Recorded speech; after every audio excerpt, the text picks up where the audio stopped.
ABP News आपको रखे आगे। नमस्कार, एबीपी न्यूज पर हाजिर हूं मैं रुमाना इसार खान। बुलेटिन की शुरुआत इस वक्त की बड़ी खबर के साथ। देखिए, सरकार जो है वो विपक्ष पर आरोप लगा रही है कि विपक्ष किसान आंदोलन की आड़ में अपनी राजनीति चमकाने का काम कर रहा है। अच्छा, दूसरी तरफ राहुल गांधी हैं। कांग्रेस स्थापना दिवस कार्यक्रम में वो शामिल नहीं हुए, बल्कि वो इटली चले गए। अब बीजेपी ने इस पर भी लेकर कांग्रेस को निशाने पर लिया है। कांग्रेस में आखिर चल क्या रहा है? क्या राहुल गांधी कांग्रेस अध्यक्ष बनेंगे या फिर कांग्रेस अध्यक्ष पद के लिए राहुल से किनारा करने वाले हैं? सवाल कई हैं, लेकिन कांग्रेस की ओर से जवाब मिल नहीं रहे। इन सभी सवालों का जवाब दे रहे हैं कांग्रेस नेता मनीष तिवारी, जिनसे खास बात की आशीष कुमार सिंह ने। एक तरफ किसानों के आंदोलन को लेकर के समूचे विपक्ष ने और खास करके principal opposition party Congress party ने मोदी सरकार को घेरने की पुरजोर कोशिश की है, तो दूसरी तरफ यही प्रिंसिपल ऑपोजिशन पार्टी अपने भीतर भी कई अंतर्कलह से जूझ रही है। तमाम मुद्दों पर बात करने के लिए हमारे साथ एक्सक्लूसिवली हैं कांग्रेस पार्टी के वरिष्ठ नेता, former union minister Manish Tiwari, जो कि टेलीविजन पे एक्सक्लूसिव इस तरह का बड़ा इंटरव्यू तकरीबन 1 साल बाद दे रहे हैं। मनीष जी, बहुत बहुत शुक्रिया। बहुत बहुत धन्यवाद आशीष जी, एबीपी न्यूज से जुड़ने के लिए। सर, पहले तो बहुत मुबारकबाद, आपने अपने चैनल को रीब्रांड किया है, उसकी लुक चेंज की है। आपको बहुत बहुत शुभकामनाएं। भगवान आपके चैनल को और तरक्की दे, आपकी कंपनी को और खुशहाली दे। बहुत बहुत शुक्रिया sir, very sweet of you to say that. Manish ji, जैसा मैंने जिक्र किया इंट्रोडक्शन में, पंजाब से आप सांसद हैं, लोकसभा के चुने हुए एमपी हैं। जिस तरह का प्रोटेस्ट चल रहा है, जो अभी आंदोलन किसानों का चल रहा है, मैं पहले उस पर आपसे बात करना चाहूँगा।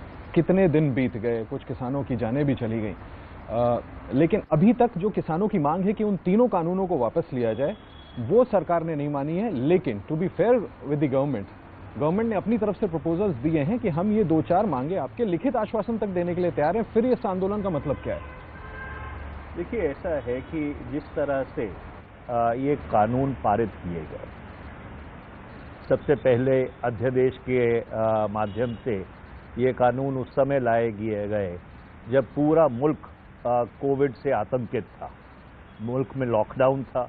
सरकार की प्राथमिकता ये होनी चाहिए थी कि कोविड से किस तरह से निपटा जाए, और कोविड के कहर से निपटने की जगह इन्होंने किसानों के ऊपर कहर ढा दिया ये कानून लाकर। अब उसमें जो बुनियादी बात ये थी कि किसानों के मन में ये आशंका हो गई कि ये जो कानून है ये सरकारी खरीद और एमएसपी समाप्त करने के लिए है।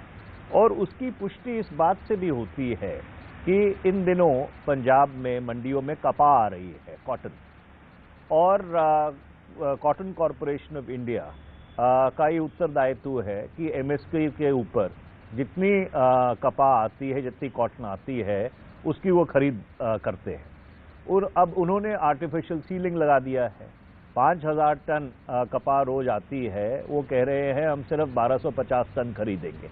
तो इससे ये आशंका बढ़ती है कि इन सारे कानूनों का एक ही उद्देश्य है, एमएसपी और सरकारी खरीद खत्म करना। और उसका कारण ये है कि सरकार का वित्तीय घाटा इतना ज्यादा बढ़ गया है, क्योंकि अर्थव्यवस्था बिल्कुल तहस नहस हो गई है, कि सरकार के पास पैसा ही नहीं है कि एफसीआई को ये फंड कर सके। 3.5 लाख करोड़ रुपया एफसीआई के सर के ऊपर कर्जा हो जाएगा 31 मार्च 2021 तक। जब यूपीए की सरकार थी तो हम सरकारी खरीद के लिए बजट के मार्फत एफसीआई को पूरा पैसा मुहैया करवाते थे।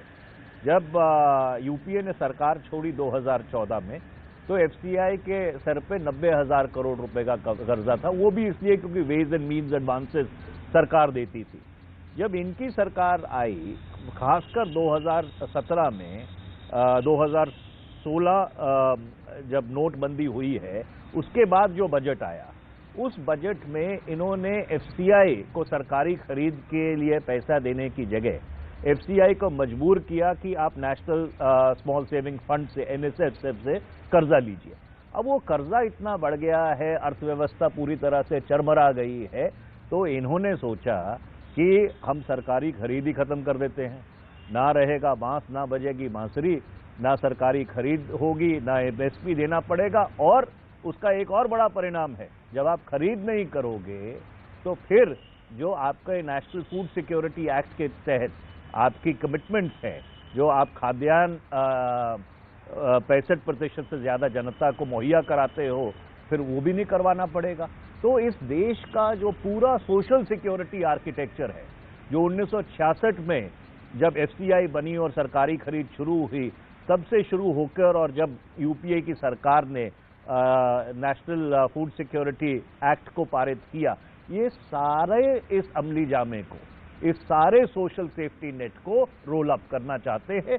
ये इस कानून का सबसे बड़ा लक्ष्य है और इस लक्ष्य में हम इनको सफल नहीं होने देते। जैसा मैंने शुरुआत में कहा कि आपसे आपके संगठन के इशू पे मैं भी बात करना चाहता हूं। आप one of the most prominent faces हैं उन नेताओं में जिन 23 नेताओं ने मिसेस गांधी को चिट्ठी लिख करके ऑर्गेनाइजेशन में चेंजेस के सवाल खड़े किए थे। मनीष जी, इस चिट्ठी को लिखने की मैं आपसे पूछना चाहूंगा, जरूरत ही क्यों पड़ी? क्या देखिए, अब ऐसा है कि हम लोगों को भी इस संगठन से जुड़े हुए बहुत वर्ष हो गए। आपको तकरीबन 40 साल हो गए। 2000 अगले साल मेरे भी 40 साल पूरे हो जाएंगे। कुछ वरिष्ठ साथी हैं जिनको मेरे से भी ज़्यादा समय हो गया पार्टी से जुड़े हुए। तो स्वाभाविक है कि अपनी आपकी चिंताएं रहती हैं और उन चिंताओं को हम लोगों ने व्यक्त किया। और उसके बाद कांग्रेस अध्यक्षा ने बुला के, क्योंकि कोविड की परिस्थिति थी, कोविड की परिस्थिति में मिलना मुश्किल था, उन्होंने बुला के सबसे बातचीत की। हमने अपनी जो सुझाव हैं उनके समक्ष रखे हैं। हम लोग सब ये चाहते हैं, हर कांग्रेस का कार्यकर्ता ये चाहता है, छोटे से लेके बड़े से बड़े कार्यकर्ता तक, कि कांग्रेस सशक्त हो, कांग्रेस मजबूत हो। क्योंकि जो भारत का ख्याल है, जिस भारत के ख्याल के साथ हम बड़े हुए, जिसको हम आइडिया ऑफ इंडिया कहते हैं, ये जो एनडीए भाजपा है और खासकर इनसे जुड़े हुए अपने आप को जो समाज सेवी संगठन कहते हैं, वो इस भारत के ख्याल को पूरी तरह से तब्दील करना चाहते हैं। तो लड़ाई आज सत्ता की नहीं है, लड़ाई भारत की होंद की है। मेरा सवाल सर अध्यक्ष पद को, क्या ये इस बात की गुंजाइश है, आपके संगठन के चुनाव होने वाले हैं, कि इस ग्रैंड ओल्ड पार्टी को कोई नॉन गांधी भी लीड कर सकता है? देखिए, ऐसा है कि संगठन के चुनाव की प्रक्रिया चल रही है। संगठन के चुनाव की प्रक्रिया जब एक फॉर्मल तरीके से आरंभ होगी और central election authority election dates की घोषणा करेगी। अभी ये तय नहीं है कि सिर्फ कांग्रेस अध्यक्ष का चुनाव होगा, कि उसके साथ साथ क्या वर्किंग कमेटी का भी चुनाव होना चाहिए। अभी ये चीज़ें सेंट्रल इलेक्शन अथॉरिटी को तय करनी है। आप चाहेंगे सर कि, सॉरी टू इंटरप्ट यू, कि राहुल गांधी फिर से अध्यक्ष बने? देखिए, ऐसा है कि हम लोगों ने सबने श्री राहुल गांधी से ये निवेदन किया था कि वो अपना इस्तीफा वापस लें। एक बार ही नहीं किया, 10 बार ही किया। और जैसे मैं पहले आपको ये बात कह चुका हूँ कि ये कोई व्यक्ति विशेष की बात नहीं है। जब संस्था मजबूत रहती है तो संस्था में काम करने वाले मजबूत रहते हैं। नीचे से लेके ऊपर तक हर कार्यकर्ता अपने आप को हौसले में पाता है। तो एक संस्था को मजबूत करने के लिए, और कांग्रेस पार्टी जो आने वाले 21 साल के बाकी दशक हैं उसमें उसी प्रभावशाली ढंग से काम करती रहे जैसे पिछली 135 साल से काम करती रही है, मुझे ये लगता है कि हर कांग्रेस जन की भावना है। कह दिया था, ये कोई सिर्फ बीजेपी की बात नहीं। ऐसा है कि मैं शरद पवार जी ने क्या कहा या किसी ने क्या कहा उसके ऊपर मैं टिप्पणी नहीं करना चाहता। जैसे मैंने पहले कहा कि हर कांग्रेस कार्यकर्ता की ऊपर से लेके, नीचे से लेके ऊपर तक, और आज भी भारत के जो 6.5 लाख से ज़्यादा गांव हैं, कांग्रेस एक अकेला संगठन है जो हर गांव में मौजूद है। हर कांग्रेस के कार्यकर्ता का सिर्फ एक ही जिसे पंजाबी में कहते हैं टीचा है, एक ही लक्ष्य है, एक ही उद्देश्य है कि कैसे हमारा संगठन और मजबूत हो और सशक्त हो और जो प्रगतिशील नीतियां हैं उसके ऊपर चले और भारत के ख्याल की रक्षा। बस एक आखिरी सवाल सर जाते जाते, सामना में हम देख रहे हैं सर, 2 दिनों से लगातार एडिटोरियल्स लिखे जा रहे हैं। आज सुबह एक एडिटोरियल मैंने पढ़ा सामना में, जिसमें वो कहते हैं कि यूपीए को दोबारा से रिस्ट्रक्चर करने की जरूरत है। कांग्रेस कहती है कि प्रिंसिपल ऑपोजिशन पार्टी विपक्ष को लीड करे। अरे भाई, तो आप जमीन पे तो दिखिए। तो ये शिवसेना ही आप पे कटाक्ष कर रही है। देखिए, ऐसा है कि क्योंकि पवार साहब को यूपीए चेयरपर्सन बनाने की पैरवी की जा रही है। कई अखबारों में बहुत सी चीजें लिखी जाती हैं। भारत में 1 लाख से ज्यादा पत्रिकाएं हैं, उनमें से शायद 17,000 कुछ अखबार हैं। सर, ये तो माउथपीस है ना शिवसेना की। भारत में 890 से ज्यादा टेलीविजन चैनल हैं।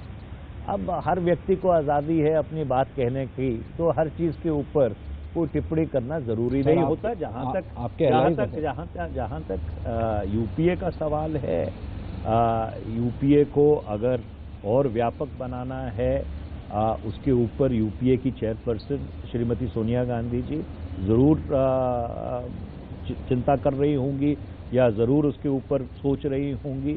तो ये सारी जो चीजें हैं, ये सारी चिंताएं इसीलिए व्यक्त की जा रही हैं क्योंकि जो लोग कल तक हमारे विचारात्मक विरोधी भी थे, हमारे विचारात्मक विरोधी भी इस बात को अब मानने के लिए तैयार हो गए हैं कि जिस तरह से पिछले 6 वर्ष से ये देश चला है, ये देश कमजोर हुआ है। इस देश में जो समाज है उसमें दरार आई है, उसमें तरेड़ आई है और भारत को एक बार दोबारा से उस बुलंदी पे पहुंचाने के लिए जिसमें भारत की अर्थव्यवस्था 8-9% से बढ़ती थी और भारत की का एक रिस्पेक्ट थी दुनिया में, ये बहुत जरूरी है कि जितने प्रगतिशील संगठन हैं उन प्रगतिशील संगठनों को इकट्ठा होना जरूरी है। पवार साहब लीड कर सकते हैं। देखिए, शिवसेना यही पैरवी कर रही है। देखिए, ऐसा है कि किसी की अपनी राय हो सकती है। जैसे मैंने आपको पहले कहा कि यूपीए की चेयरपर्सन श्रीमती सोनिया गांधी हैं और उन्होंने पिछले अब 2004 में यूपीए का गठन हुआ था, आज 16 वर्ष हो गए। उन्होंने बड़ी संजीदगी से यूपीए को चलाया है, कांग्रेस पार्टी को चलाया है। वो सब चीज़ें बहुत अच्छी तरह से समझती हैं और अगर किसी का विचार है, उस विचार को ज़रूर वो अपने संज्ञान में लेंगे। बहुत शुक्रिया मनीष जी, आपने समय दिया and you spoke exclusively with ABP news. Manish Tiwari साहब, कांग्रेस के वरिष्ठ नेता, पूर्व केंद्रीय मंत्री, तमाम मसलों पे बात की, खुल के बात की। किसान आंदोलन में मोदी सरकार को घेरने की कोशिश की, मोदी सरकार को किसानों की बात करनी चाहिए। बड़ी बात की एक बार फिर से ये मांग दोहराई है कि ये तीनों कानून किसान विरोधी हैं और इनको वापस लेना चाहिए। संगठन की बात करते हुए मनीष तिवारी का प्रिस्क्रिप्शन ये है कि हमने अपनी चिंताएं जताई हैं कांग्रेस अध्यक्षा मिसेस गांधी को और इस बात की उम्मीद है कि कांग्रेस को और मजबूत और सशक्त बनाने के लिए जो जरूरी कदम होंगे वो कांग्रेस नेतृत्व जरूर उठाएगा। कैमरामैन अजीत चाको के साथ आशीष कुमार सिंह, एबीपी न्यूज, दिल्ली।